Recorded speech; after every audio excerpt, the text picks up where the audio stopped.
My name's Rowan Thompson. I'm Associate Dean, Equity, Diversity and Inclusion here in the Faculty of Science at Carleton, and I'm also a physics professor and Canada Research Chair.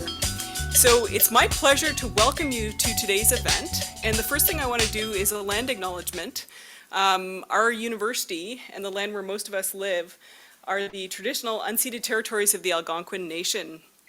And why am I doing this land acknowledgement? Well, we have a shared responsibility towards reconciliation with Indigenous peoples. I try to live that every day in being a good guest on these lands, caring about the environment. And in the Faculty of Science, we're striving for reconciliation through concrete actions, including bringing collaborative Indigenous learning bundles into our classrooms. So I encourage you all to reflect on how you can contribute to that. Today, we have a great ACE EDI event. ACE stands for Awareness, Collaboration, and Engagement to advance equity, diversity, and inclusion. So we have a great audience here in the room. We also have lots of folks who joined online, and we were overwhelmed with more than 150 people who registered. So thank you for coming out in person or online. And I'm happy to introduce Elizabeth Stobart, who's an assistant professor in Carleton School of Computer Science and co-director of the Graduate Human-Computer Interaction Program, who will chair this event. Thanks.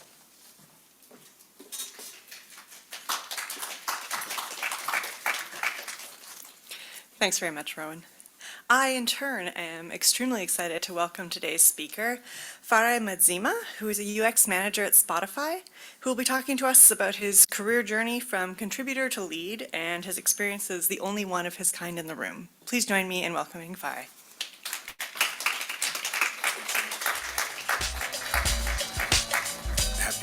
Is today Wednesday? Today's Wednesday. Happy Wednesday, y'all.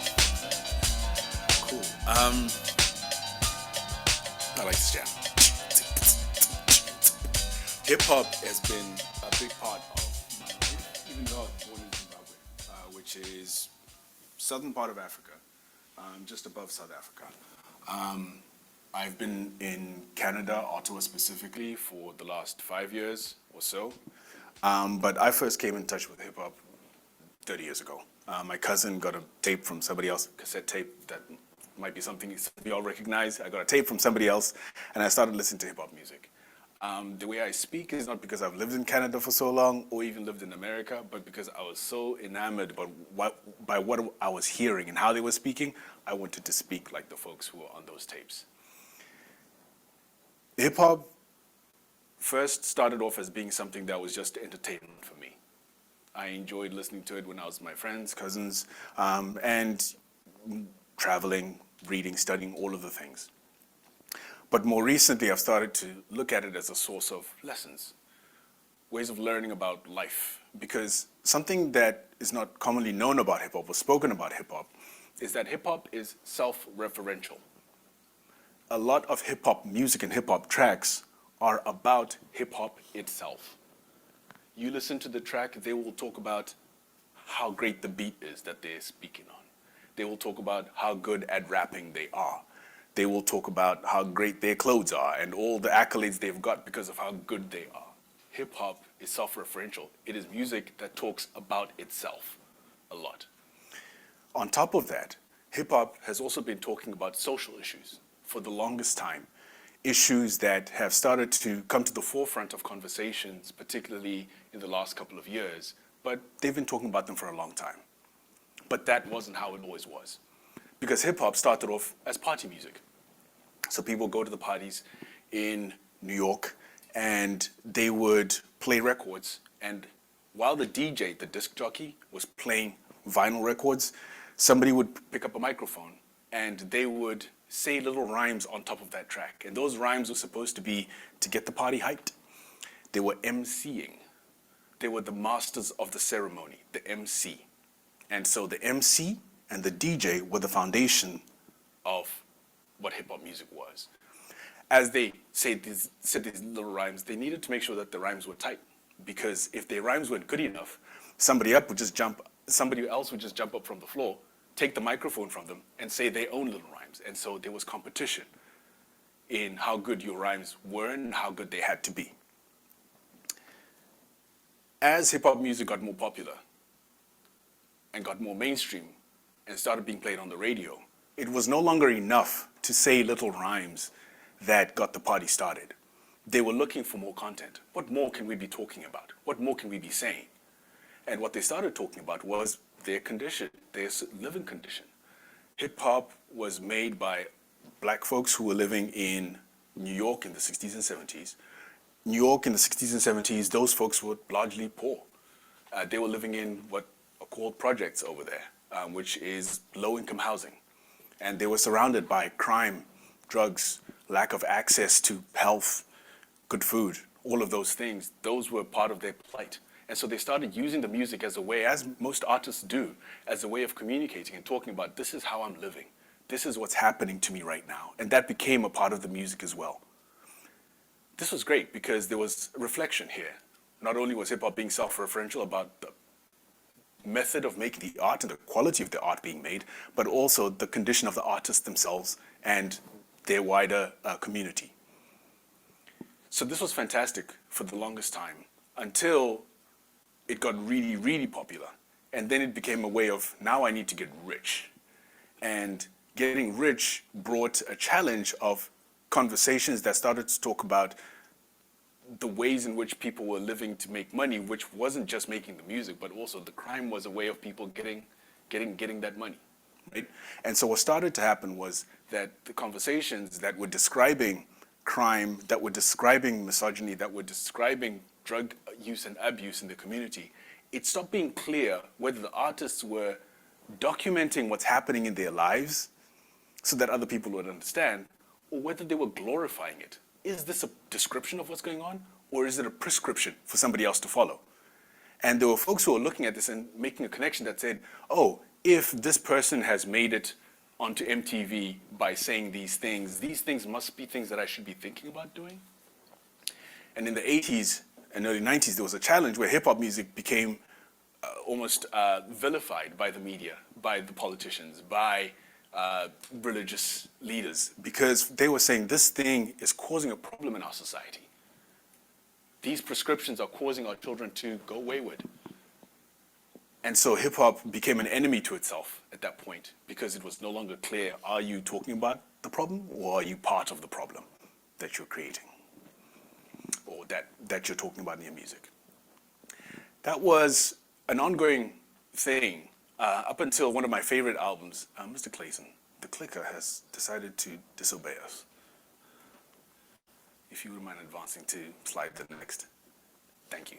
And so the music was the situation where folks were documenting what was happening, but more and more trying to glorify the life that they were living and aspirations.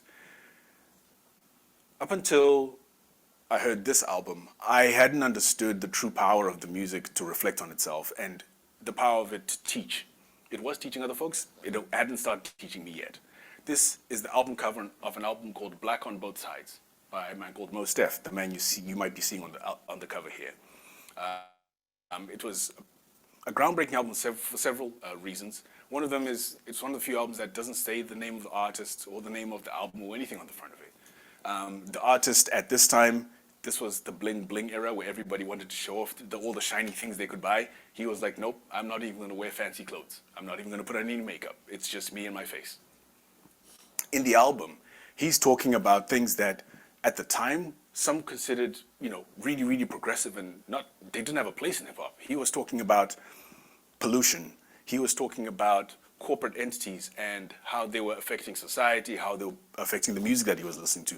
He was talking about the relationships between people and talking about love, all these concepts that at the time where hip hop was very much aggressive and materialistic, he was talking about these very human things. And that was a broad shift in the thinking. He was saying things like hip hop is, I don't know how we're going to do this, Clayton. Because I feel like I should stand there, maybe, I don't know. Okay, it's working a bit? Okay. So he was saying things like hip-hop, this thing called hip-hop, where you can either get paid or get shot. That seemed to be that dichotomy at the time, which was kind of like, you make it big, or, you're going to get killed. And there were many famous artists who were, subject to this. He was talking about the future of hip-hop. And in the interviews that he'd go to, the media would ask him, hey, Mos Def, what do you think is going to happen with hip hop? And he would respond, and he does on the first track of this album. He says, you know what's going to happen with hip hop? He says, whatever's happening with us.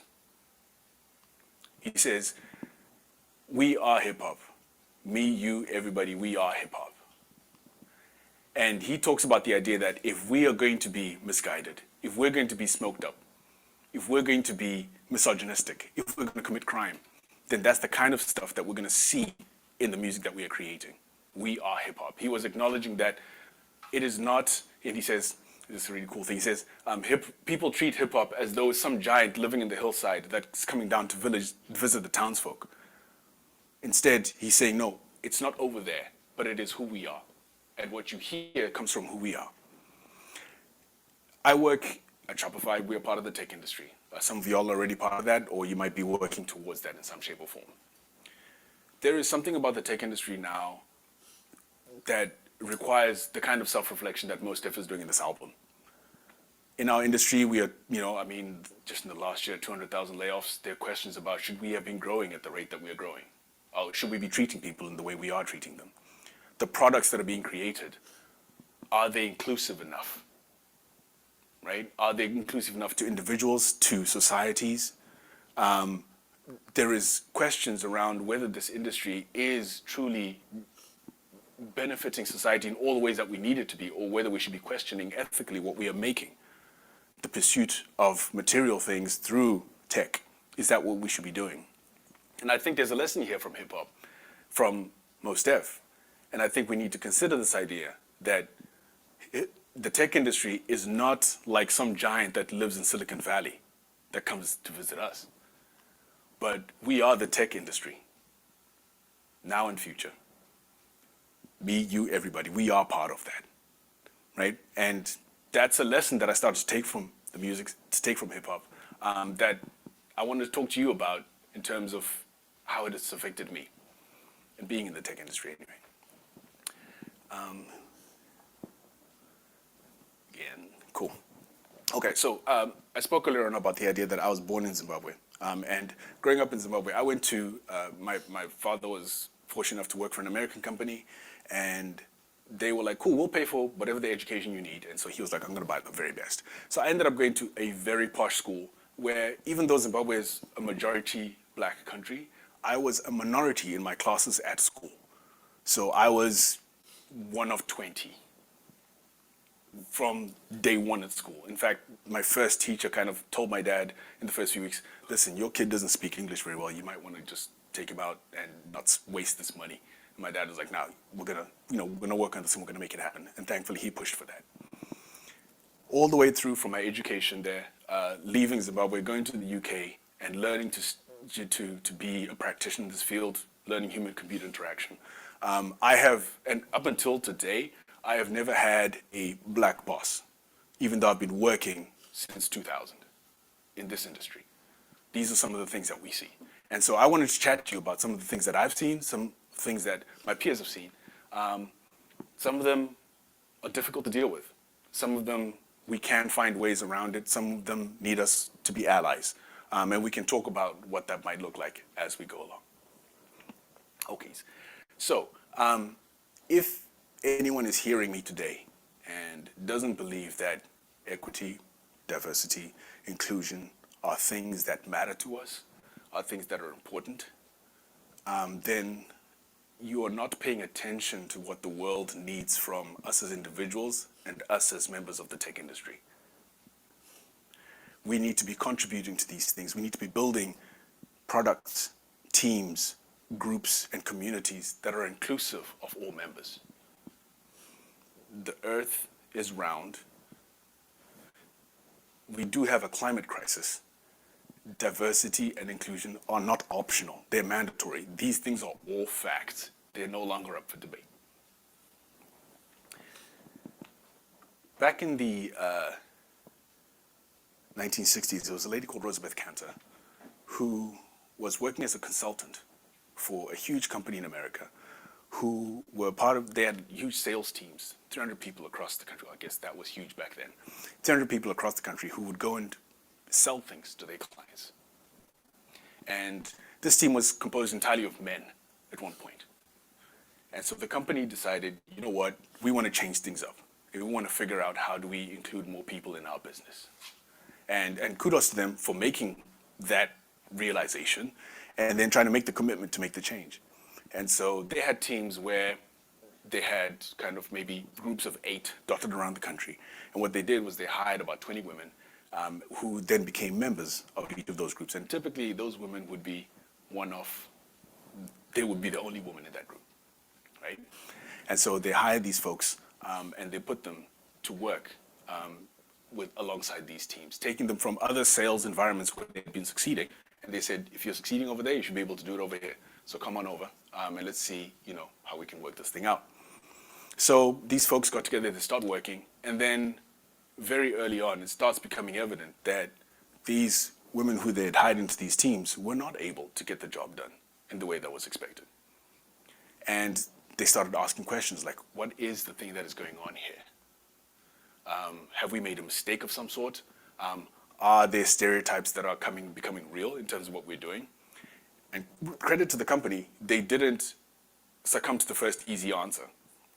And what they decided to do was to say, let's hire somebody to help us to understand what's cooking. So they hired this lady, Elizabeth Cantor, and she comes in and she spends time traveling across the country, visiting all of these teams and talking to the teams, the women. She spoke to even some of the clients. And she came back to the company and she said, listen, the problem is not that these folks are incompetent. They're really good at what they're doing. The problem is that they're the only one of their kind in the team. And the company was like, yeah, we know that. We can look at the numbers. We know that they're only one of the kind. But so what? What effect does that have? And what Roosevelt talks about is something that more recently is called like stereotype threat. It's the idea that when you're the only one of your kind in a group, there are ways that you expect to perform and ways that folks expect you to perform that prey on your mind when you're trying to get on with your job, when you're trying to fit in. And literally, it affects your ability to cognitively just put ideas together. So your effectiveness at the job at which you are typically competent is affected by the fact that being one of a kind in the room means that I am constantly trying to do things to fit in.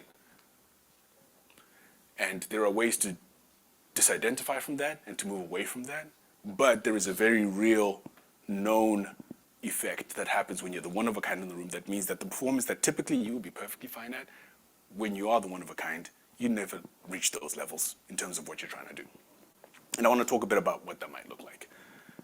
So, part of the reason I want to get into that is because it's important to recognize that diversity and inclusion and equity are not somebody's job,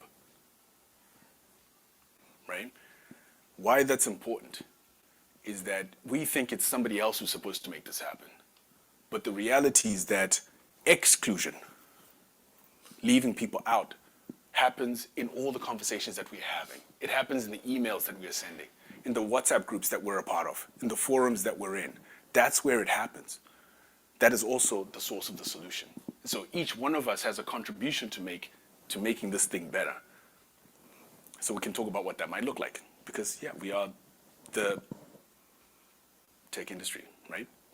So one of the key early findings that Elizabeth Cantor had was that folks struggled because they were the only one of their kind, and so they stood out more in a group. So there is something about being way more visible when you're the only one of a kind if your differentiation is visible. And so the concern just becomes, I can never hide. If I make a mistake, mine is more prominent, right? When I walk into a room, I might be the first person that people look at because I'm different from everybody else. And this high visibility can put a pressure on what somebody's trying to do. And so what they might try to do is to kind of, I think I need to tone it down. Maybe I won't dress the way I normally dress, and I'll kind of tone that right down so that I don't stand out. Maybe I won't put my hand up. Maybe I won't speak up, right? Because I am the only one of my kind in the room. And so this is one of the first challenges that Roosevelt kind of spoke about. And it might also mean that there are things that you need to do that are not necessarily optional, but they're part of who you are. They're part of your identity. If I'm the only one of my group who needs to pray 5 times a day, I might be conflicted about having to do that. Because if I have to do that, it means that I have to step out and people go, why does that person keep... If I'm the only one who needs to breastfeed, if I'm the only one who needs to take a certain kind of medication, I've worked with somebody who had a visual impairment and needed their font size on their screen to be really, really, really big when they were like working. And so what would happen is, what would happen is initially the boss put them like right by the door. So what would happen is everybody who'd walk into the office, the first thing they would do is look at that and they'd stare and they go, what's going on over there? Their difference, their difference was being almost broadcast in that way. And so they struggled to that, so they were always trying to turn their monitor. And then eventually folks realized, and they were like, cool, where do you want to sit? Where are you more comfortable? And they were like, on the far side of the room. Nobody walks over there. So I don't have to stand out, so I can focus on what I'm doing rather than worrying about people trying to figure out why my font size is so large. Being one of the only comes in many dimensions. Sometimes it is visible, sometimes it is not. But it is that thing where it feels like maybe the age I am makes me look like I'm not a fit here. Maybe the way I dress, the way I look. But it might be things like, I'm the only one who's a cancer survivor. I'm the only one who has some kind of disability. If it is not visible, it might just be the way that you feel about being in this room, where you feel like the way I am stands out in some way. And so the effect can still be the same. Folks might not be able to detect that you're one of a kind, but you might still feel that way, that people like me. Everything I do receives more scrutiny because I am one of a kind. So this becomes a challenge where that stereotype thing where it's like, well, if this person does it, then folks are going to be way more interested in the way you do it than the way everybody else does it, right? Most importantly, you feel that your mistakes will stand out more than those of others. Failure is not an option if you're one of a kind, because your failure might be even more scrutinized, might be more amplified because of maybe an existing stereotype about your group. The one of a kind can be less likely to take a risk because what I'm doing gets more scrutiny. So I'm going to try and play it safe. And playing it safe can get you so far, but in our industry, in the products that we make, playing it safe means that we don't make mistakes and we don't learn and we don't innovate. So being one of a kind and being comfortable to do what you need to do is something that we need to aspire towards, and I'll talk a bit about what that might look like and how do we do that. I might feel like I failed at this because I am the only one of my kind. So in Roosevelt study, when things didn't go well for women, even if it wasn't related to their own effort or anything like that, they might take that on to themselves and go, it happened because, of course, it's expected that folks like me can't do the thing, right? So it's because I'm of this group or of this type that I didn't perform well. And that ended up being a self-fulfilling prophecy. Because it was like, oh yeah, we didn't expect y'all to be able to do this, so you can't do it. And so some of them walked away and they were like, yeah, nah, I realized that this isn't the game for me. When actually their performance had got nothing to do with that, but it was this other unidentified phenomenon. So it kind of ended up being a self-fulfilling prophecy. Failure is how we learn, right? And how we find out which of our efforts isn't getting good results. But when people don't feel safe to fail, they don't feel safe to learn, they don't grow and they don't succeed. Others focus on my characteristics because I'm the only. The ladies in these groups, what they found was when they walked into a meeting room or something like that, the first thing that people would talk about is their clothes, what they were wearing, how they were looking. They wouldn't say anything about that to any of the men in the group. When your difference is visible and you're the one of only, that can become the characteristic that everybody wants to focus on. When I first moved to the UK, the first job I had, I was working in a pub because that was an easy job to get. But I was the only black bartender in there. And when I was in there, the first thing that everybody used to speak about was, oh, there's a black guy behind the bar. Let's talk about that. And that would be the first point of conversation. The next thing would then be, hold up, you're black, but you speak like, your English is way good. Like, that's the thing to note, right? So your characteristics end up being the thing that people focus on as opposed to the fact that, hey, I'm good at my job. I can contribute here. I'm good at this practice and I can get on with it. But that ends up becoming the focus of what you're trying to do. And it becomes more complicated because it might also be none of my achievements get recognized because I'm one of the only. Would you mind going to the next one there? Right, so I feel, and so these are some conversations that folks in minority groups might have a lot. So I have to work twice as hard as everybody else for my efforts to be recognized. I'll come in later, I'll leave, I'll come in earlier and I'll leave a little bit later to make sure that my work is what they see, not what I look like, not my difference, but my effort and my impact. So I have to work even harder to make that work, right? So that whole great on how you're dressing, I don't want people to focus on that. I just want them to see the A. I want them to see the 100%, and I'm going to work harder to make sure that that's the thing. And what happens when your efforts don't get noticed, when people are noticing your characteristics more than what you're doing, is that you don't get the promotion, right? You don't get that level up because the focus on your characteristics. Ms. Clayton, can we jump a couple, please? Alrighty. So, to avoid being overly visible, the one-of-a-kind can begin to limit their exposure. So I want to dress differently. I'm going to tone it down. We spoke about this a bit more. I'm going to avoid public events, right? If we're going to have a drinks evening, I'd rather just not show up at that. Maybe I'll work from home. I'll keep the camera off, right? And in the meeting, I'm going to stay silent. In Cantor's study, she found that some people didn't want to even own some of their achievements because, like, no, I don't want to be in the spotlight for any reason, even if it's because I killed it, right? I'd rather just keep it toned down. And obviously, that leads to limited career success. There's also the challenge of people saying, no one believes I know how to do this because I'm the only. So the women in Cantor's study, what they found was that even if they were killing it and they were getting their job done, they would go to their clients, and the clients, the first person they would talk to is the man in the group. And then the guy would have to say, no, she's the lead salesperson on this, but they would still want to talk to the other person. So if there's a stereotype that says you are not the kind of person who should be here doing this kind of thing, that can be a thing you worry about and you stress about, right? And again, that affects your performance and how you get on with the job that you're trying to do. I don't know if you all have ever heard of the difference between sponsorship and mentorship. So where I work, we talk about in terms of mentorship is the idea that there's someone who's advanced in a career more than you, and they are a trusted advisor to you. So you can ask them questions, hey, how did you do the thing? And they'll go, I did this, this, and this. Talk to this person, network with these people, and you can make progress in what you're trying to do. Sponsorship is different. Sponsorship is when I say, hey, there is an event at Carleton, and I think you will be great as a speaker at that thing. And I've spoken to Rowan, and I think she's going to put you on. Are you good? What do you need to get ready for that? Right? That's sponsorship. Sponsorship is me putting my connections on the line, putting my juice on the line, right? And boosting you up so that you can go to that next level and making sure that you perform. What is found is that folks who are from minority groups are over-mentored. I'm going to give you a lot of advice, but I'm going to under-sponsor you, right? No one is going to put their juice on the line for you, but they're happy to tell you all the ways in which you can try to make it. The other complexity is that it's risky for folks who are in underrepresented minorities to support others that are like them, right? So I don't necessarily want to sponsor somebody like me because people might go, are you sponsoring them because they're just like you? Right?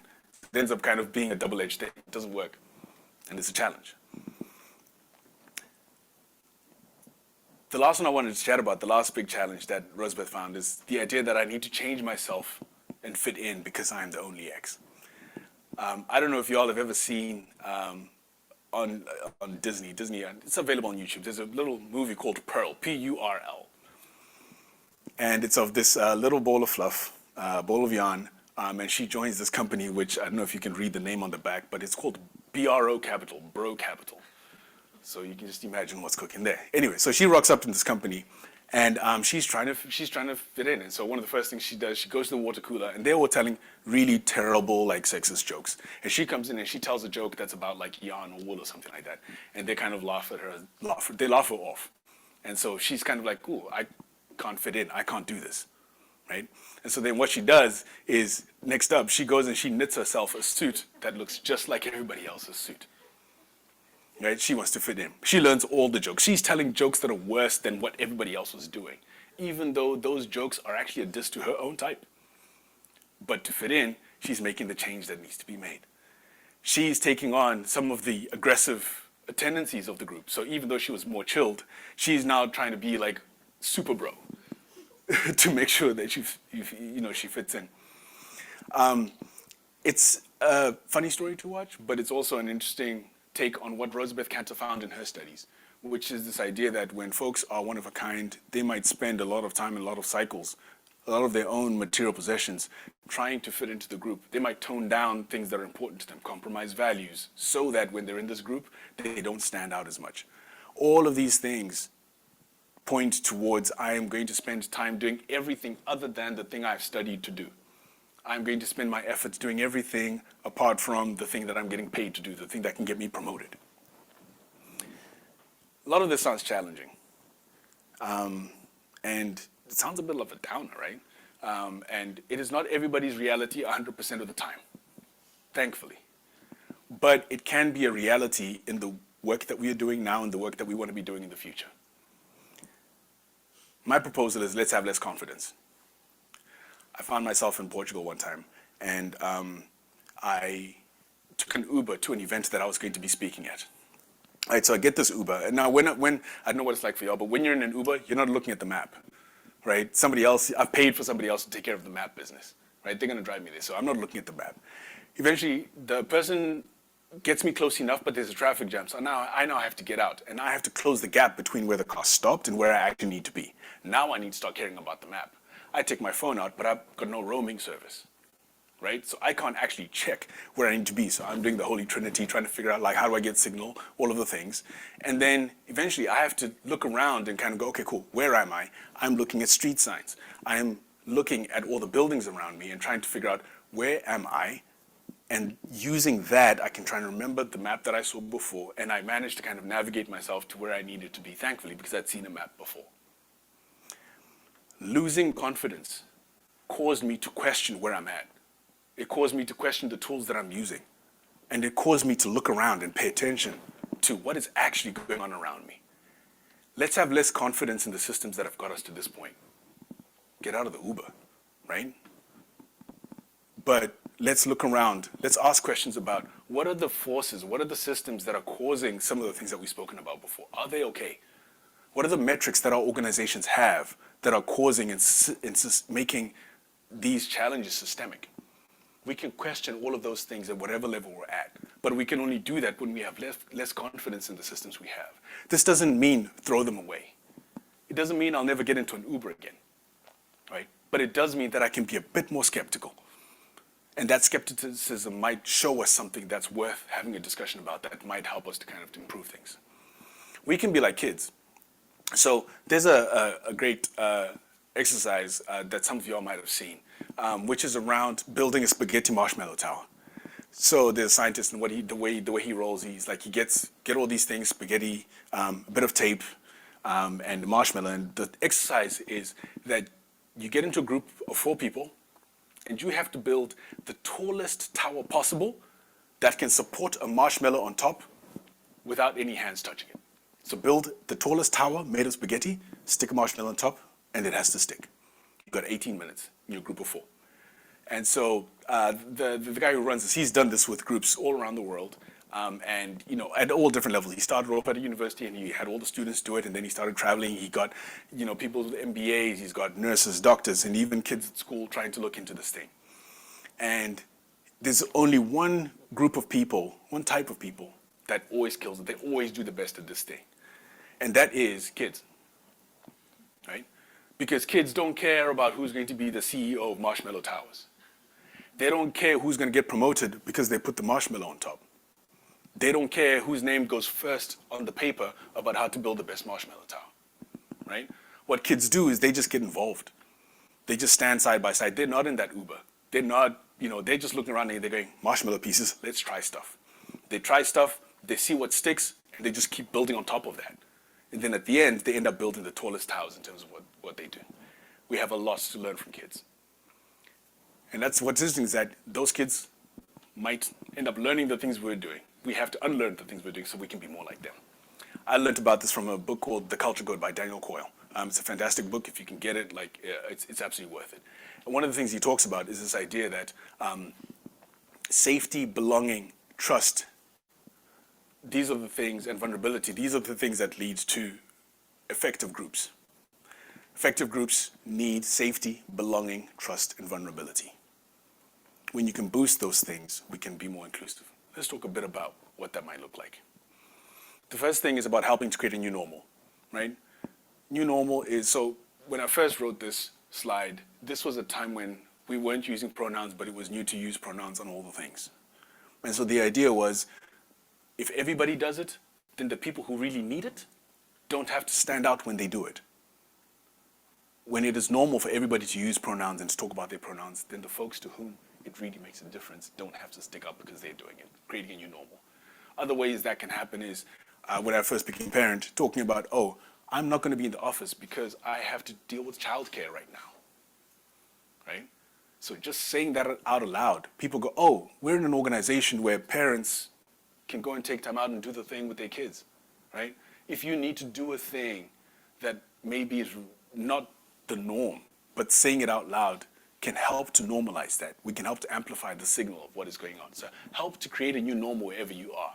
Sometimes that is a thing that is about you. Sometimes it's a thing that is about somebody else. It doesn't matter. Do the thing and get it done and make it easy. I spoke earlier on about when I moved to the UK. And when I went to the UK,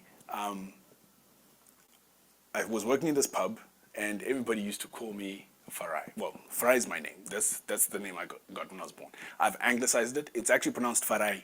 But very early on, like I said, I went to a posh school, and I just learned to anglicize my name, and that's just kind of the way it's gone. And it's one of the things that I've taken on, being one of a kind.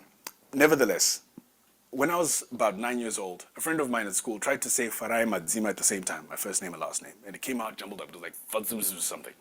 And then people were like, Fuzz. Okay, so all my friends, my family, they were calling me Fuzz because that was a term of endearment. People who know me called me Fuzz.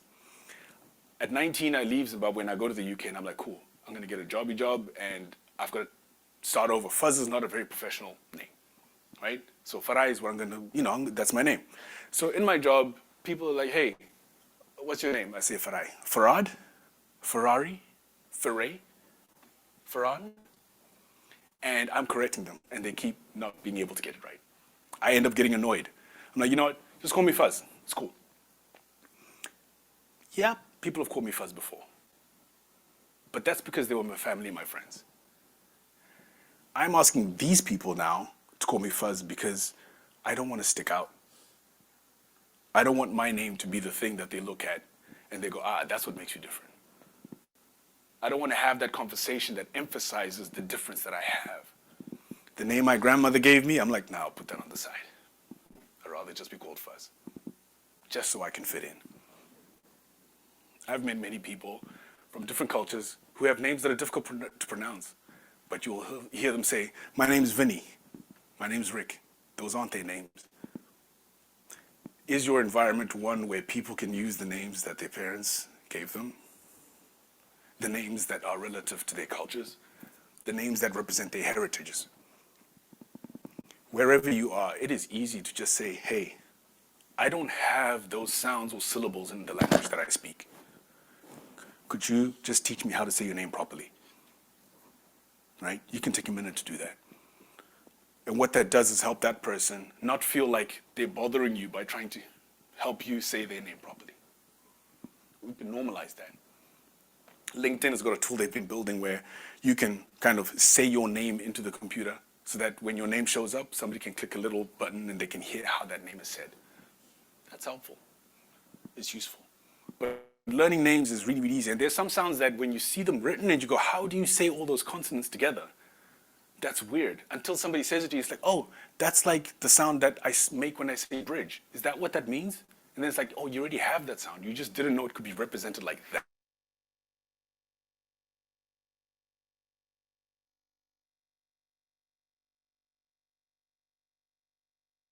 Name is the most important and unique sound you will ever hear.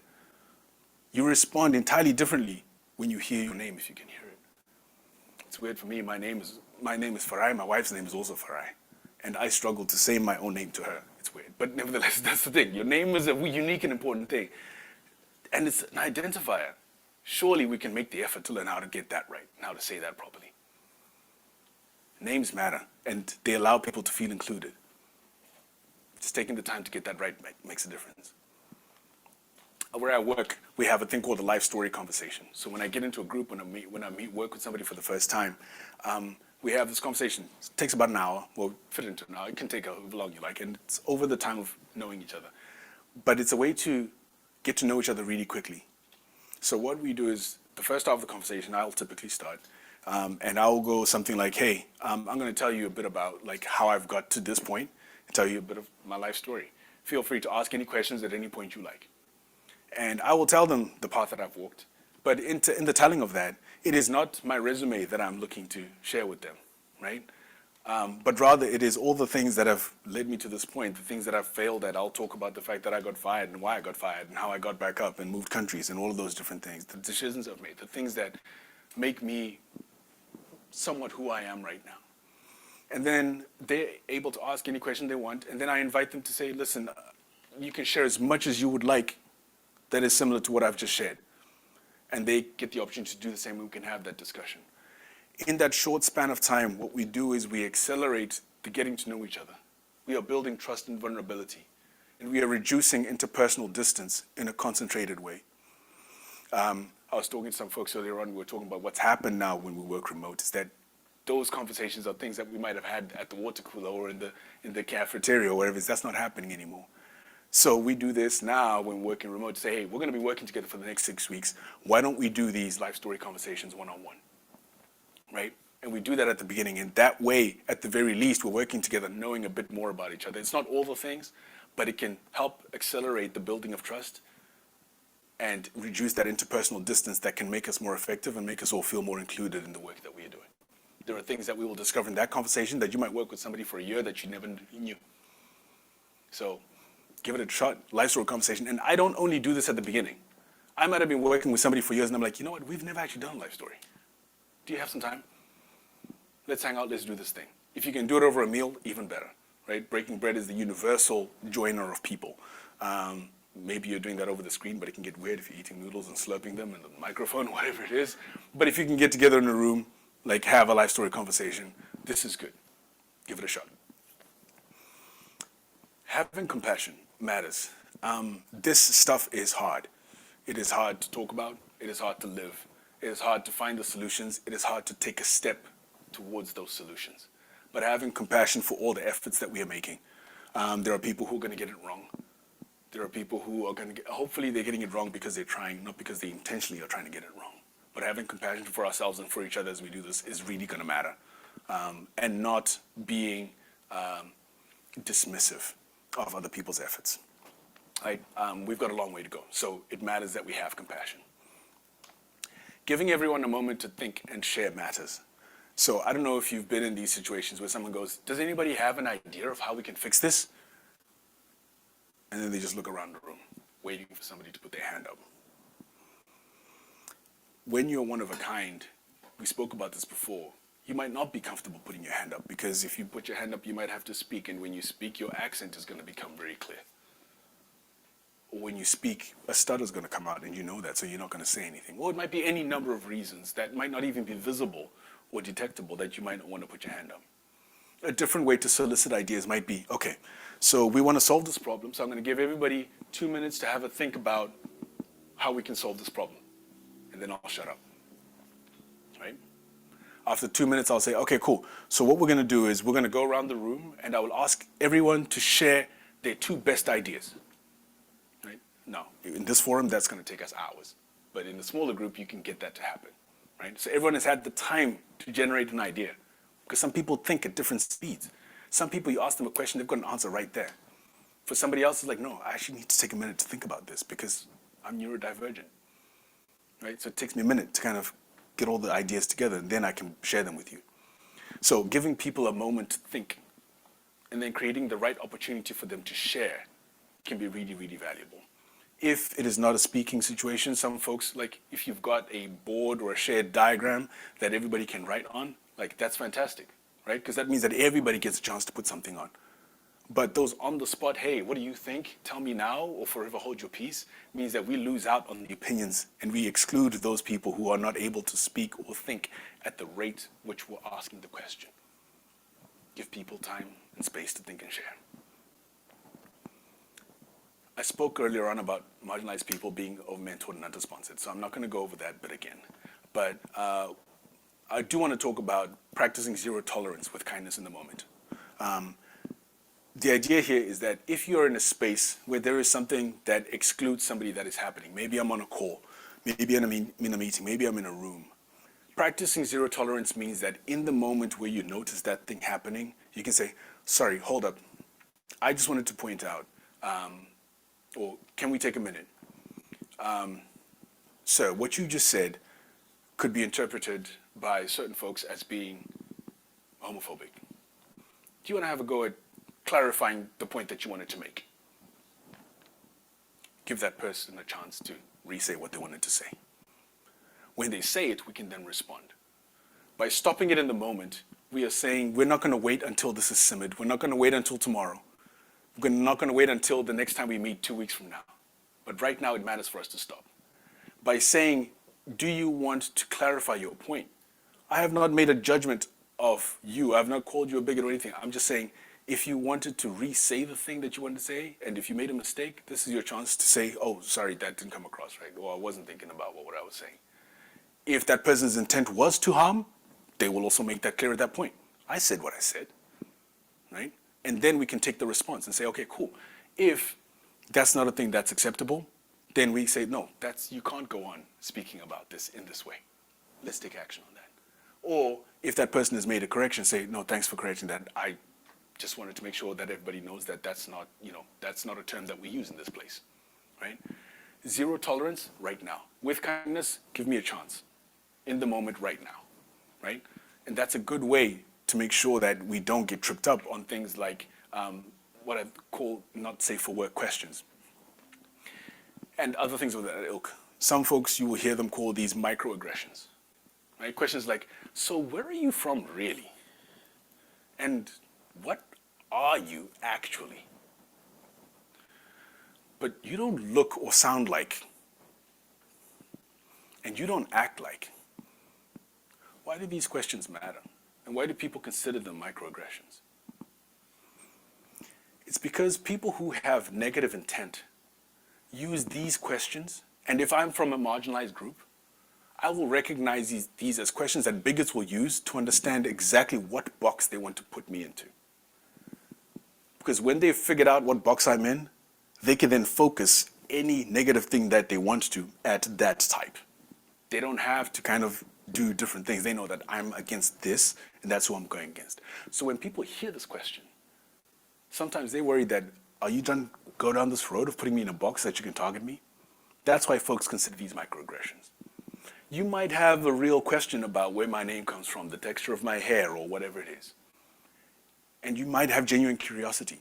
And the way that I found that, I don't have the answer or the solution, but a way that I found that's useful here is sometimes to offer a thing before you ask that helps the other person understand that, hey, I'm coming from a place of curiosity, right? My hair is like this. I don't know, what's that like for you? Does that work in your hair? Does this work in, or that sort of thing? So offer something, ideally about yourself, that helps open the conversation, helps that person understand, oh yeah, we're going to swap here, rather than just asking this question as a way of trying to put a person in the box, or in a way that might be interpreted in that way.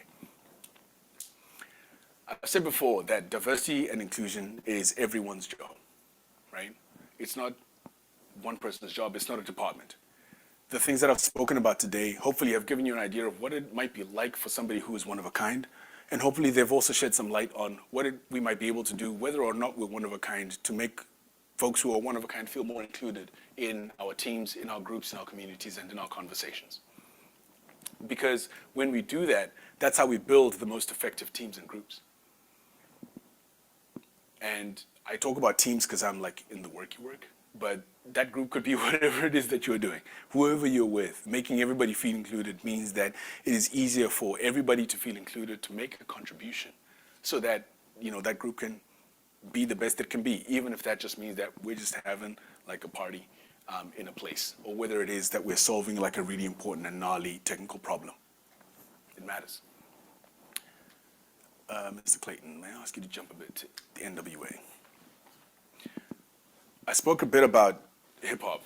Back in the day, I think this album's from the early 80s. And when this album came out, they were talking already back then about the police. They already had problems with the police, and they were talking about what that's like. Now, admittedly, these folks were really, really aggressive about it. Like, they were angry, and maybe with good reason, and people struggled to engage with them in terms of conversation, right? But that question that most have asked about what's going to happen with hip-hop is an important one. Because since the NWA, hip-hop has done a lot to clean up its act.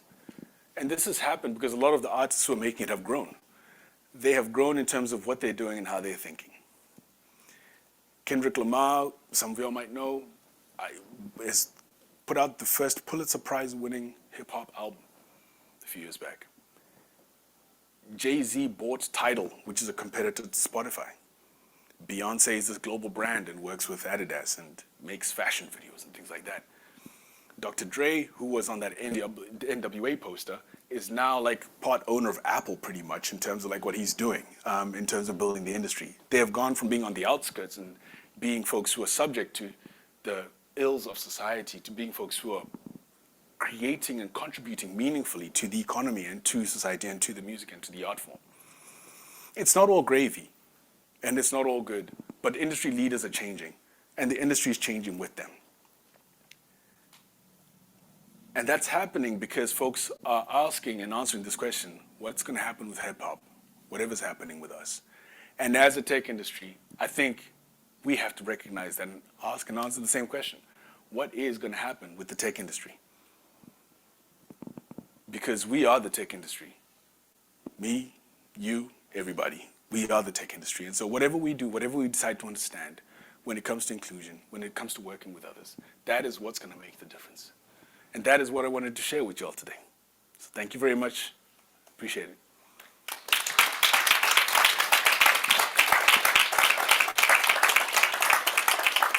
Before I go, I just wanted to shout out Rima, Rowan, Elizabeth, Michelle, Clayton, Jill. Thank you very much for making all this thing happen. There might be other folks behind the scenes I didn't see.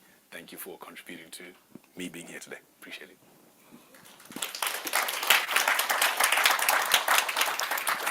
Thank you so much. We do have some time for Q&A, so we're happy to take questions both from the room and from the online participants.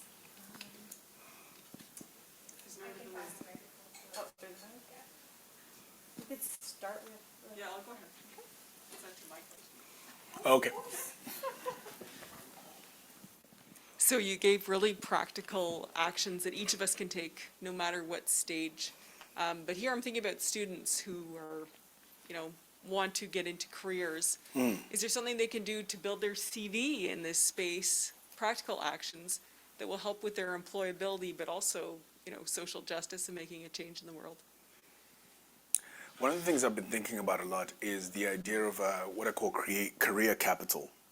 So I've been fortunate to speak at things like this, but part of the reason is because I actually just started speaking. Because one of the things I realized was when I'm in a company, the place where my credibility matters the most and the place I have most career equity is only within that organization.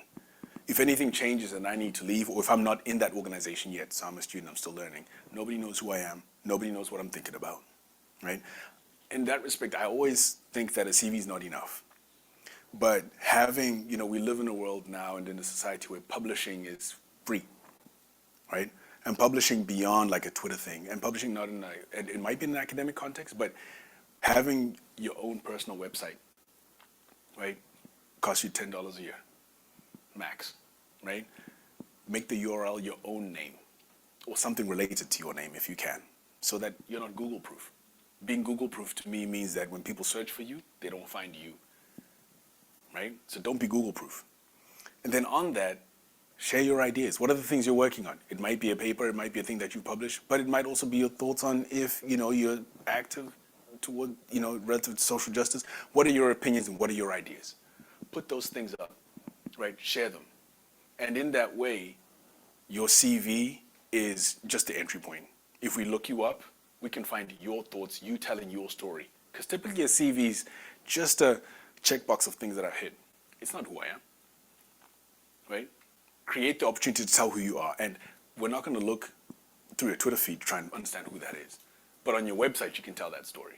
So if you're new to the industry and you're trying to get in the game, I would encourage you, yeah, cool, have a CV, but have your own website with your own. It could even be just be one page and one paragraph. That's more than enough. $10 a year, do that, but at the very least, own your own story about who you are and what you're interested in. And that can help you have a bit of leverage over somebody who's just got this thing, which is just a CV.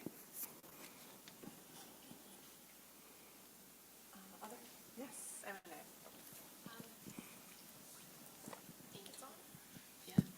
I was wondering how everything that you just talked about inclusion has helped you as a UX manager do your job better, or if you were applying that in your immediate like tasks in a day or what you do, just because of the nature of your work. I'm imagining is like empathy based, right? So how has that helped you become better at what you do?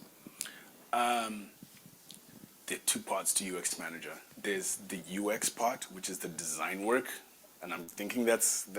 Well, I'll talk about both. So user experience design, field of, I guess, an extension of human-computer interaction, is about making sure that when humans interface with a machine thing that we've made, usually on the screen, that thing is going to meet whatever constraints, needs that person has. It's about designing the great thing. It's a thing that Apple has managed to get so right and set a great example for. In doing that work, you cannot get to those solutions without knowing and understanding people.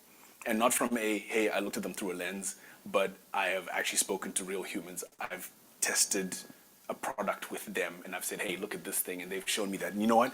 It's really hard to press that button because it's too high up, or that color's bad, or the arrangement of text means it's really hard for them to understand what the balance is of what they owe and things like that. So there is an extension there, absolutely, that great user experience design tries to be as inclusive as possible.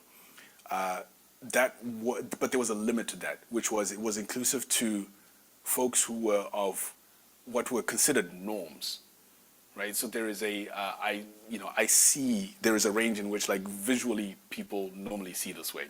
Their hands all work this way. They hear this way and they speak this way. And so the machines were trained to only work on this narrow subset because the people who were designing and building this stuff were mostly people who had those norms. And they were only designing for themselves. So yes, user experience and human-computer interaction has had this inclusive component, but it's had its limits. And so what's happening more is that, no, we need to consider accessibility. We need to make sure that the machines work for every single human, regardless of their ability, regardless of whatever dimension of, ability that we think is important. And so that has been extended and continues to extend. It's still not all the way there. Some of it has even been turned into legislation where it's like, I think in the States, certain industries, their websites have to meet a certain specification of, supporting, colorblindness or ability to use, there are folks who don't have a mouse, or they have screen readers and things like that. Your whatever you make has to be able to support that. And so this has come a really, really long way and continues to. So in terms of the user experience design work of making stuff, yep, always been applied, can always go further. In my work as a manager, and this is my favorite part of my work, I use it way, way more because it matters so much to know what's important to this person for whom I have a shared responsibility in the development of their career. And that's what I do as a manager. Some folks will be like, managing is like, you've just been given a resource, take care of that thing, don't lose it. But there's a human being here who has career aspirations, and they have abilities and potential that needs to be realized. For me to know what that is, I really do need to be inclusive of, who they are and what they're looking for. And so we do need to have the right kind of conversations, and I need to be able to create the environment where they can succeed or contribute to creating that. And so both in terms of the design work and in the managing work, it is absolutely critical that I know as much as I can about the folks who both of those domains are served. Thanks. We have a lovely comment from somebody online. Christy says, amazing presentation, inspiring with practical advice that we can use. Thank you. Thank you, Christy. Appreciate that. And are there any more questions? Yeah, one in the back. Thank you. In one of the slides, you mentioned that speaking out in the moment, if someone's making like some comments that you didn't like, that also puts you in the spot. Oh, yeah. Sometimes it does, and I was wondering, how do you overcome that fear that it happened to to me, I guess, in the workplace that I didn't want to be in the spot and I didn't comment out something that I didn't like, something that was not inclusive. So how do you overcome that fear? I don't have good news. It is not overcoming it, but it is going through it. The only way through is through. Now, that's not for everybody, right? The fear can be debilitating, right? Where it's like, I might freeze and I can't do anything. And there's also not knowing how far it could spread, right? These are some of the things that we worry about, where if I say something, but that person is a lead, they're a boss. If I say something right now, I don't know how far that thing will go. If you can go through the fear and say a thing, then at least you said it. The next best thing is if you've got a lead or a boss immediately after that you can speak to and go, hey, there was this thing that happened and it didn't work out. And you can explain why you didn't speak out. Because there's a thing where people, oh, this is a safe environment. You can say whatever needs to be said here. That's our company policy. But how do you make me feel safe when you don't know what I'm afraid of? Right? This is where exclusive and non-inclusive environments fail, because they don't understand that I'm worried because I'm one of a kind, right? I'm worried not because I'm going to ask a stupid question, but because if I speak up about this thing, I'm revealing that I am one of a kind, and that might make me feel even more out of the group. So if you can, in the moment, say the thing, go through. If you can't, then straight after, if you can find a leader or somebody who you can use to support, then that's a perfect thing. I would also like to extend this to say that if you are maybe not of that kind, of that group, but you recognize the thing is happening, push through, say something, right? That's allyship, right? Say a thing, because you might be supporting somebody else who needs that help. So if there is somebody who you recognize as an ally, it might not be your lead or whatever it is, but somebody who you know that, that person, they can go and speak on my behalf and say a thing. That can be an indicator.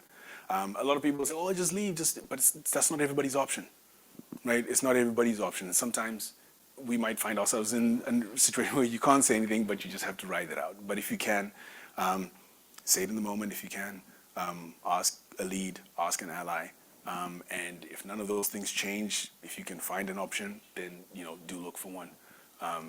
But yeah, there are no good, easy ways out or through. And I'm sorry that you had to go through that thing. Our next question is over on this side. Thank you so much for just a fantastic talk, just fantastic insights. I want to build on that question. Because you have worked in multiple different countries and places, I was wondering if there's anything uniquely Canadian about our hesitancy to have these hard conversations. Like, that, have you experienced or noticed that? Because I think that the question that was just asked, right, it seems to me it's like maybe especially tricky for us because we don't like to have uncomfortable conversations. And so I think that we're even less inclined to kind of lean into that discomfort. I don't know if you have any thoughts about that. I don't know enough Canadians, or I'm not Canadian enough to speak about all the things. But a thing I can talk about is there's a lady called Dr. Erin Meyer, Erinmeyer. She's written a book called The Culture Map. And in it, she talks about this idea. She talks about coconuts and peaches.